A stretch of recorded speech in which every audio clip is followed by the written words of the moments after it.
Lynch was on KNBR. We're going to recap some of that news for today, and we're going to talk about a little bit of, what to expect. Hopefully, we get a little bit more good news. Practice is coming up in about 15 minutes or so from about now, 10 to 15 minutes from now for the 49ers. So we'll get all the updates. This morning, John Lynch on KNBR talked about Brandon Aiyuk, George Kittle, Nick Bosa. He said his heart goes out to Nick Bosa, and, they're going to try to make a move when the time is right.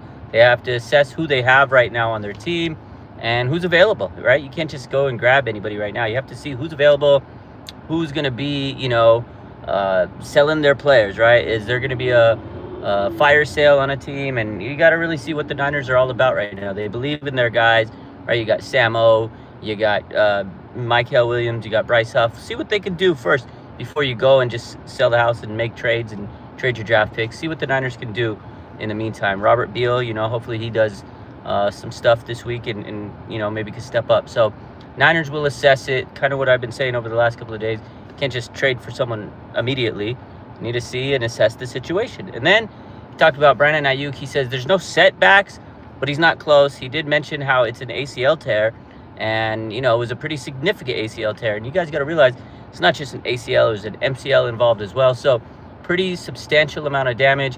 He's not close to a return, but hopefully he will be back at some point through the season. It's kind of what I was saying over the offseason. I said a lot of people are thinking week 6 because Kyle Shanahan told them week 6, and I feel like that was a little early. I'm thinking more week 8, 10 is kind of where I felt like where he was coming back. But again, we'll see what happens. It's week 4 now. I just don't see him coming back week 6 from what he went through. Torn ACL, torn MCL, and the other thing, and a meniscus. The thing about Brandon Aiyuk is, you don't want to rush him, and now you got Ricky Pearsall who's emerging. You got Brandon, you got Juwan Jennings who should be back. You got Demarcus Robinson who officially was activated from the suspension list back to the active roster today. They activated Demarcus Robinson today. Great news. And Nick Bosa unfortunately had to go to the injured reserve to make room for Demarcus Robinson. So, how are we doing, everybody? I was hoping week 1 for BA. A lot of people were saying he's gonna be back week 1. I don't know how the heck that would have happened, but I just hope they take their time, and when he comes back, he'll be back. Papa J, what's going on? Shandolph, my man. Russell, Chris McCaffrey, he's the man. Let's see. Julius, what's up? Hopefully Purdy's back. Yeah, hopefully he is. He's trending up. John Lynch did make a mention of Brock Purdy. He said he's trending up, and he looked good in practice yesterday, and the fact that he's out there is a good sign for the 49ers. So that is good news. Brock Purdy being back this morning. Ian Rappaport reported that, Brock Purdy has a real chance of starting this weekend against the Jaguars. The initial timetable was 2 to 5 weeks. It's been 2 weeks, so he might be trending towards playing. Yesterday, he reportedly was looking good, and that's what John Lynch said, that Brock Purdy looks really good out there, and it's encouraging that he was there. Now, we'll see how he responds to practice again. Second straight day. Again, practice is coming up shortly, so good news on Brock Purdy. Hopefully, Juwan Jennings can play this weekend. He is trending up. He's day-to-day. Kyle said he's getting closer yesterday, and we'll find out what's going on with Ricky Pearsall today. He didn't practice yesterday. More of like a safety measure because of the knee. He says, if he had a game today, he'd play. That was yesterday. So we'll see what Ricky Pearsall is able to do in terms of practice today. I'm hoping that we get the update that Ricky P is back in practice. So let's see. Renee says, I still think Brock should come back against the Rams.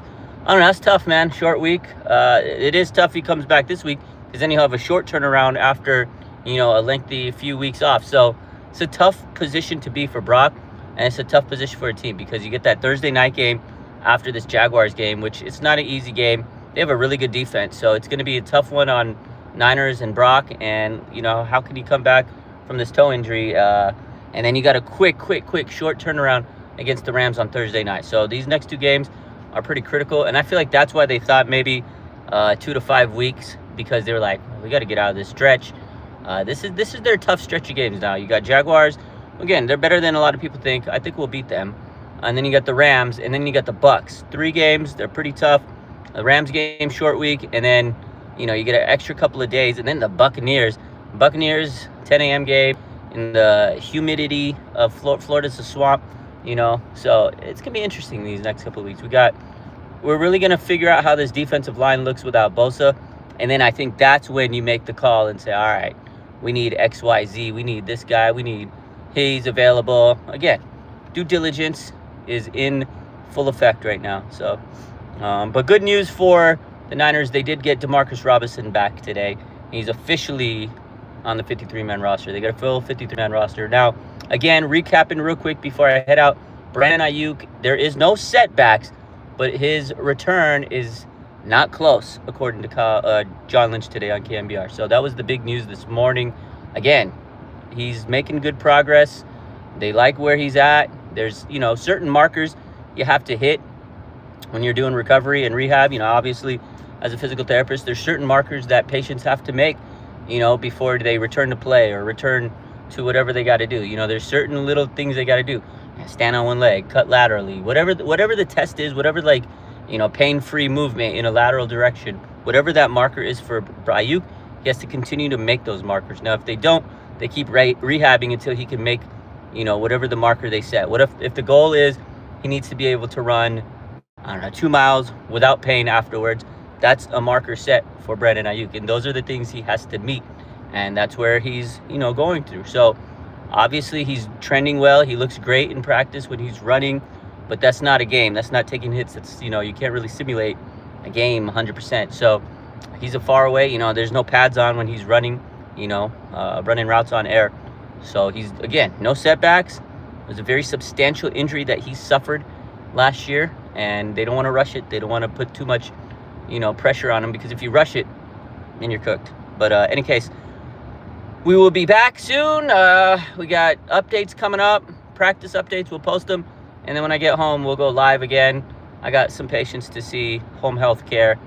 You know the vibes. I love you. Go Niners. Have a great rest of your day.